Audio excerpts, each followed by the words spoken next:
start discussing different aspects of leadership. And this is very important when we get into topics like dominance. What is real dominance? Not the bullshit you see on some of these channels. Beating a dog into submission, that's not real dominance. But leadership is a skill set. There are many different aspects of understanding what good leadership is and becoming a good leader. So when it comes to your dog, leading your dog is not that different than leading a person or your child. Of course, they're different. We're communicating with an animal, not a human being. But a lot of the principles do line up in the same way. So one of those principles is called following through. I'm sure we all know somebody in our life at one point or another who said one thing and did another, or maybe made a promise to you and didn't keep that promise, right? You can't trust their word. Their word doesn't mean much. And then if this becomes a pattern, then you start to understand, yeah, they always say that, but we know what's going to happen, right?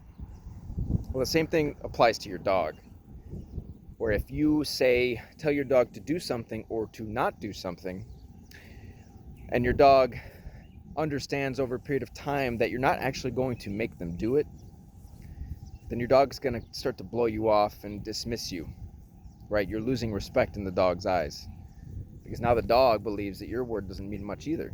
It's like, well, you don't ever make me do it, so why should I? Now, one example I always give is, say, when you call your dog to you. Now, I don't believe in all this teaching recall and what a lot of these other channels promote, because to me, real obedience is rooted in respect. But as an example, let's say I call my dog to me. First question we have to ask is, when you're telling your dog to do something or to not do something, does that dog understand what that means? Like, if I call my dog to me, does my dog understand what it means when I call the dog? It's the first thing we have to look at, because if the dog doesn't understand what that means, then it's not that reasonable to put that demand on them. But let's say the dog does understand. You call them to you, maybe they look at you, and they go back to whatever they're doing. All right, the dog is now kind of blowing you off. Well, the follow through is, now I got to go get that dog. I'm going to go and start moving towards that dog, and then maybe I just gently grab their collar. You don't have to be mean, don't get angry, and just lead them to where I need them to go. So the other part of it is, make sure you're not putting an unreasonable demand on your dog, right? There should be a purpose for it. Why are you calling the dog? It shouldn't just be some flippant thing because you feel like bossing your dog around. There should be a reason behind it.